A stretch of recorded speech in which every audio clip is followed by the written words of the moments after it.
ఫిబ్రవరి 16 నుండి రాత్రి 7:30 మీ ఈటీవీలో.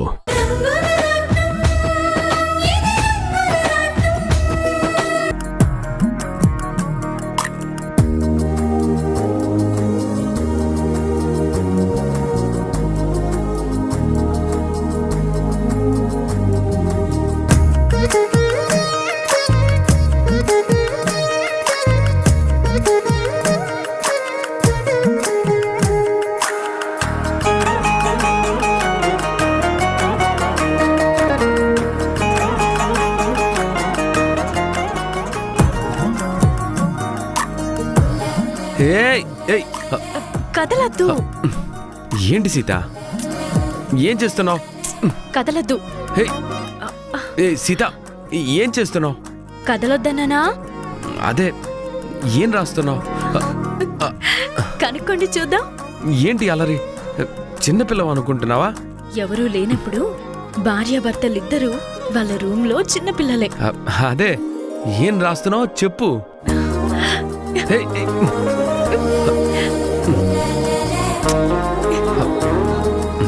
సీత, ఆ రాసేదేదో ఇక్కడ రాస్తే కనపడేది కదా.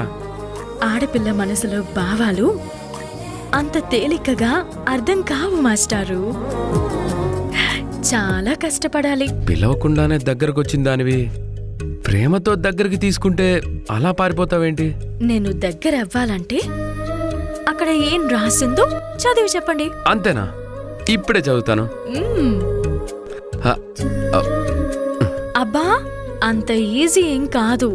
హలో, నేనెవరో తెలుసుగా, రాముణ్ణి.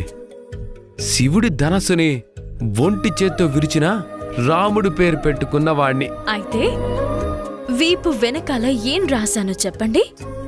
నా మనసు గెలుచుకోండి. అప్పుడు ఈ సీత మీకు దక్కుతుంది. ఓ, ఇదో లెక్క.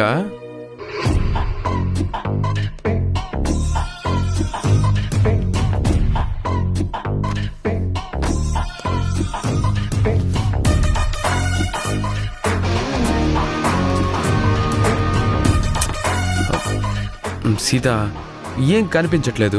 అలా ఎలా రాసావు? మరి మీరు శ్రీరాముడు పేరు పెట్టుకున్నవారు కదా, ఆ మాత్రం తెలుసుకోలేరా?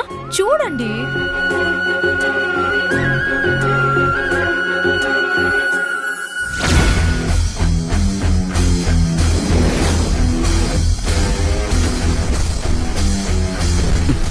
సీత, ప్లీజ్, ఏం రాసావో చెప్పు.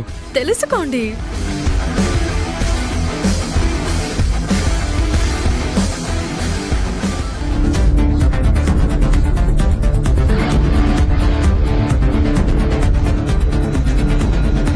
You are so romantic, my dear hubby.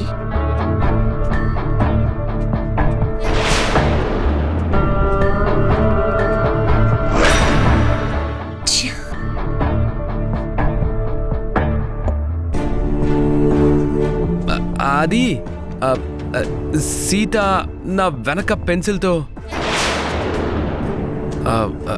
అది. ఇది నలుగురు తిరిగే ఇల్లు. మీ ఇద్దరి రొమాంటిక్ సీన్స్ గది లోపల ఉండేలా చూసుకోండి.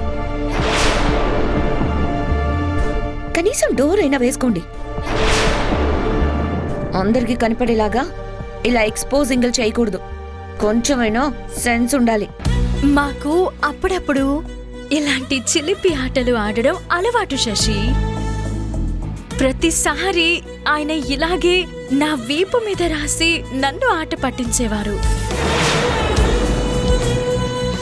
ఈసారి నేను రాశాను, కాకపోతే అది నీ కంటపడింది. శశి, నా ఫీలింగ్స్ నువ్వు చదివావు. చూడండి, మీ గొడవలన్నీ మాకెందుకు? ముందు రూమ్ డోర్స్ క్లోజ్ చేసుకోండి. అంటే నువ్వు మీ ఆయన బాగా బిజీ, ఇంట్లో ఉండరేమో అని అనుకున్నాను శశి. నాకు మా ఆయనకి పని పాట ఉండదు కదా, అందుకే ఇలాంటి అల్లరాటలు ఆడుకుంటున్నాం.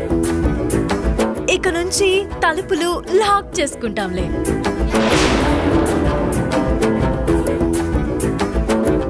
ఏంటమ్మా, ఏమైంది?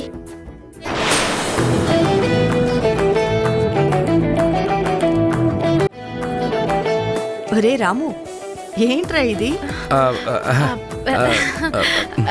అత్తమ్మా చూడండి అత్తమ్మా, వంటికి ఆయిల్ రాసి మర్దన చేసి తల స్నానం చేయిస్తాను అంటుంటే చిన్న పిల్లాళ్ళలాగా ఎలా పారిపోయేస్తున్నారో చూడండి. కాస్త మీరైనా చెప్పండి. ఏంట్రా ఇది? చక్కగా నలుగు పెట్టి స్నానం చేస్తానంటే వద్దంటున్నావా? వెళ్ళు, వెళ్ళి స్నానం చేయి. అత్తమ్మ చెప్పారు కదండి, పదండి.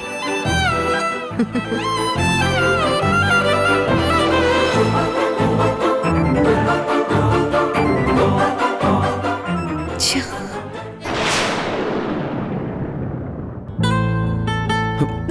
ఏ దొంగ, నువ్వు రాసింది అదేనా? అంత రొమాంటిక్ గా కనిపించానా? అబ్బా వదలండి, ఎవరైనా చూస్తారు.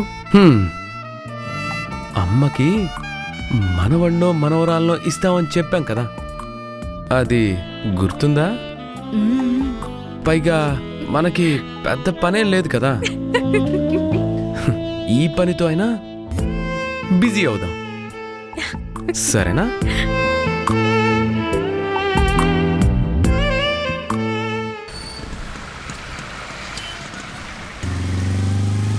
అదే ఇలా అక్కడ ఆపు.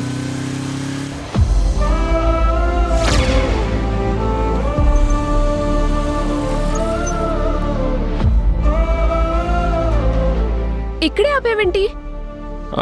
ఏం లేదు. సరే లోపలికి వెళ్దాం రా. ఎందుకు? నిన్ను నా ఫ్రెండ్కి పరిచయం చేస్తాను. అయ్యో వద్దు, వద్దులేండి. ఏం కాదులే ఆదిత్య, తను చాలా మంచి మనిషి. ఒకసారి తనతో మాట్లాడితే నీకే అర్థమవుతుంది. రా వెళ్దాం. లేదు లేదు, వద్దులేండి, నేను ఇక్కడే ఉంటాను, మీరు వెళ్ళండి. పర్లేదండి, నేను వెయిట్ చేస్తాను, మీరు వెళ్ళండి. అవును, నువ్వు ఎక్కడికో వెళ్ళాలన్నావు కదా? మీరు మా ఓనర్ గారు, మిమ్మల్ని ఎలా తీసుకొచ్చాను అలాగే మళ్ళీ ఇంటి దగ్గర డ్రాప్ చేయడం మా డ్యూటీ కదా ఓనర్ గారు. నేను వెయిట్ చేస్తానులేండి. గుడ్. ఓనర్ అంటే ఆ మాత్రం భయం భక్తి ఉండాలి. Keep it up.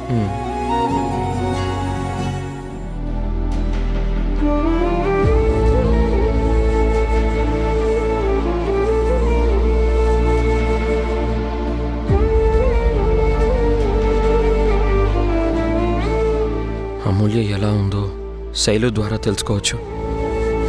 వీళ్ళిద్దరూ క్లోజ్ ఫ్రెండ్స్ కావడం నా లక్. చెల్లి అన్ని విషయాలు శైలుతో షేర్ చేసుకుంటుంది, అవన్నీ నేను తెలుసుకోవచ్చు.